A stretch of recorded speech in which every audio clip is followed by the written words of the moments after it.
Hey guys, welcome to my channel. Now, on this new YouTube journey of mine, I am going to be reacting to things, playing games, and maybe even a little bit of streaming. One thing that I want to do, and I want to make this a staple on this YouTube channel, is I want to remind you, no matter who is telling you that you can't pursue or achieve your dreams, are just haters. And I know at times it can bother you, and I've experienced it myself. I've let some of that hate get to me, and I've let other people cloud my thoughts, and even getting to the point of thinking that maybe I'm not good enough to do these things. So if that is you, don't be afraid to pursue your dreams. The last thing that I'll say is, why not you?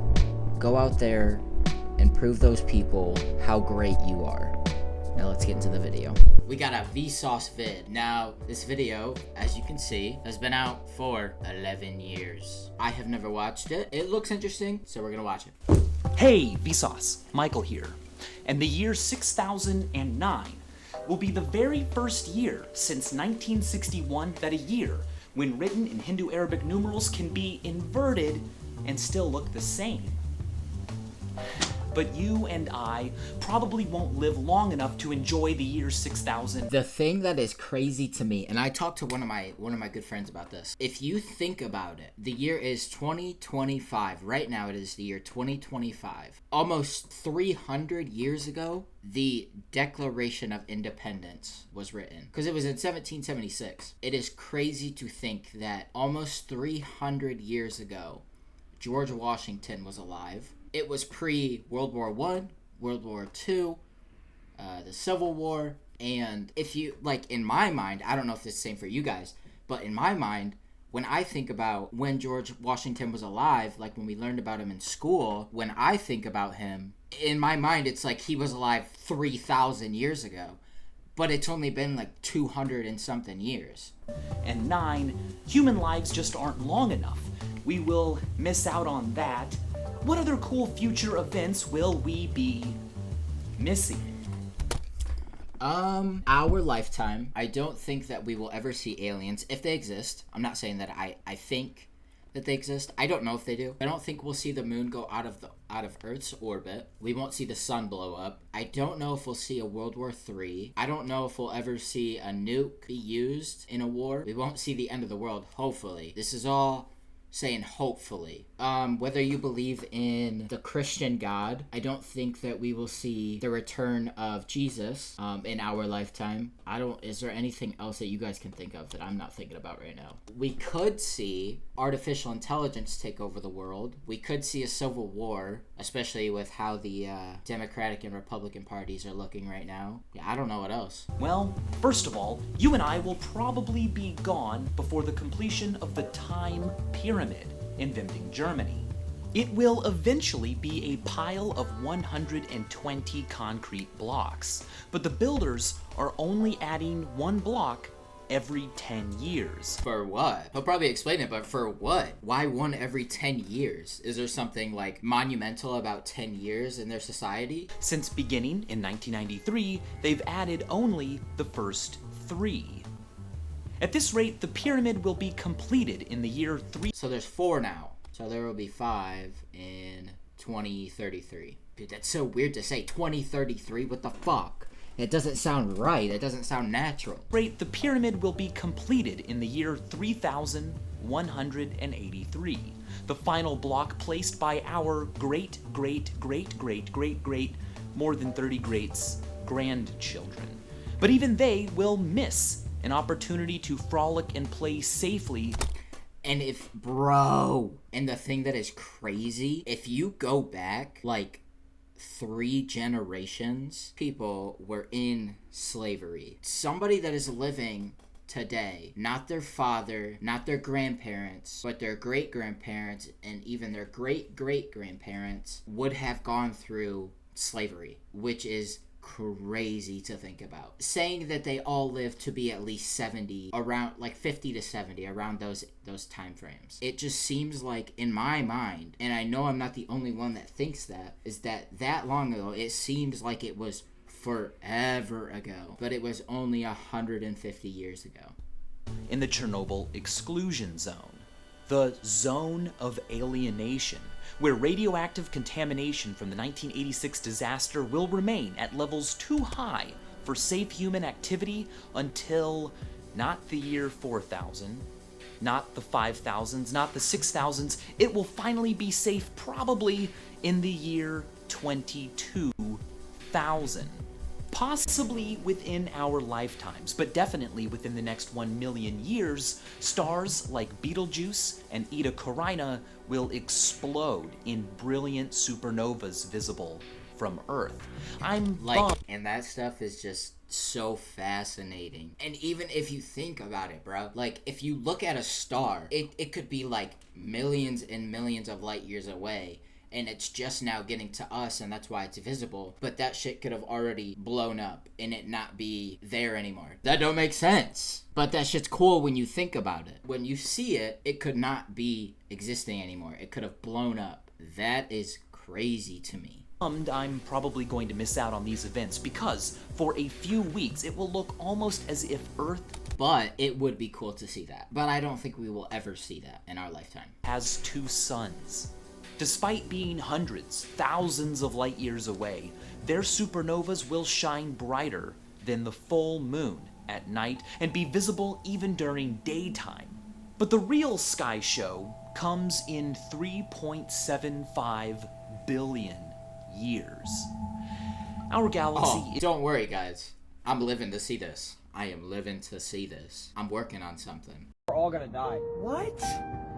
Dad, he's not lying. That's Yeah, but gonna I feel that's not the Unless- conversation here. unless I can figure something out.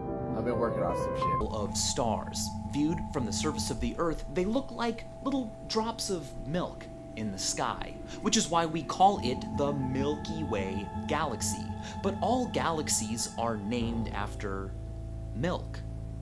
Milk, lactose, lactic, galactic, galaxies. And every drop of milk in the sky, every star that you can see, is inside our galaxy, the Milky Way. But there's a blurry, distant shape, this one. It's not a star, it's not a cloud of gas in our galaxy, it is an entirely different galaxy, the Andromeda Galaxy, and it's 2.5 million light years away from our own. It contains twice as many stars as the Milky Way, and it is coming our way, headed toward us at 300 kilometers a second, faster than a bullet. Now right now, the sky looks like this.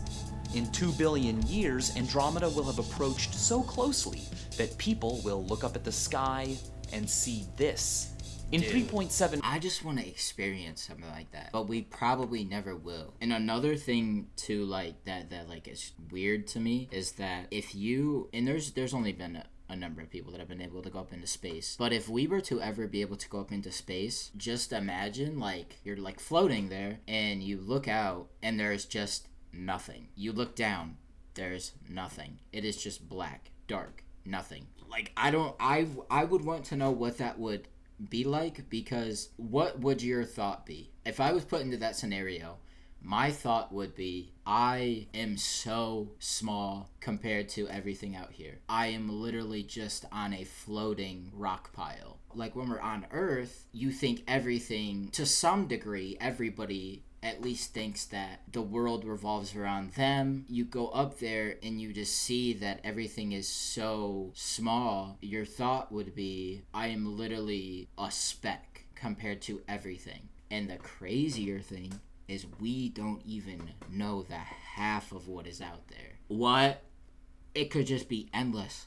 And then there's theories on multiverses, different galaxies where different human forms or different life forms live in. Bro, what? 5 billion years, the night sky will be like a scene from a science fiction movie or an awesome desktop wallpaper. Incredible. And kind of scary. After this scene, the sky will literally be glowing with the birth of new stars as the Milky Way and Andromeda collide, mixing up into a brilliant cosmic tie-dye. This simulation shows how Andromeda might collide with the Milky Way, but keep in mind that you are... Wouldn't that be bad for Earth? Like, would that cause something like complications, like with health? Or would it, like, fuck up our atmosphere? Watching billions of years pass every second. These galaxies are moving fast, but they're also huge and covering even huger distances. They will collide in the future, but within the briefness of a single human life, they appear almost frozen, unmoving. A couple billion years after colliding, the cores of both galaxies will be married together in a bright glowing center. Earth, now a stepchild to what was once Andromeda, part of a new, bigger family called Milkdromeda. It would be so cool to be alive to see our galaxy colliding with another. But don't get all FOMO, consumed by a fear of missing out. Because whatever life is around then will have plenty to envy us for.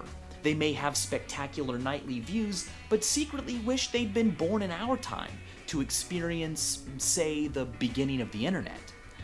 They will actually miss out on a lot of things. Because the moon moves 1 centimeter further away from Earth every year, 600 million years from today, the moon will no longer be close enough to Earth to completely... That's what I was saying earlier. Like, it's going to move out of our orbit. It is going to move away from us. What then? ...out the sun.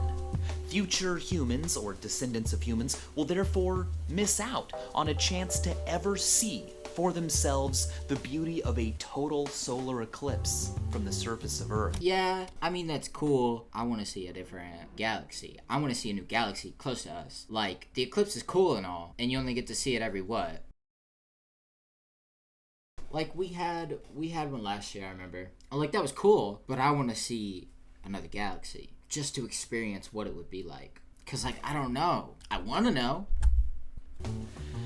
Long before Earth dries up, Niagara Falls will dry up. Well, not the water part, but the falls part. Me personally, I've never been to the falls, but I feel like everybody fucking goes there. Maybe you guys have gone there, but I have not. Do you think it's worth it? I know so many people that go. There are so many people that go. And yeah, it's probably beautiful. It's massive waterfalls. It's just waterfalls. Year, the rushing water of Niagara erodes the rock at the top of the falls 1 foot backward. By the year 52,000, it will have eroded all the way to Lake Erie, and our progeny will have no Niagara Falls to enjoy.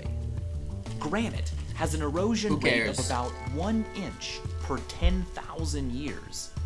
So, certainly by the year 7 million, Mount Rushmore, especially its faces, will no longer exist. And because they slowly get pulled in or ejected into space in 50 to 1... What? The matter from that gets ejected into space? What? I didn't know that. 100 million years, Saturn will no longer have its lovely rings.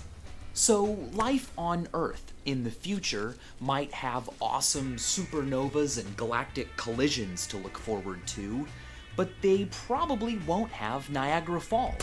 Hopefully there's not somebody that's, like, in love with Niagara Falls that's watching this video, because, you know, I'm kind of dissing it, and I've never been. Maybe one of you guys have, and maybe you're gonna say that it's worth it, but I want to see some cool shit. Like, they're gonna see in... What did he say, 7 billion years? Yeah, I want to see something.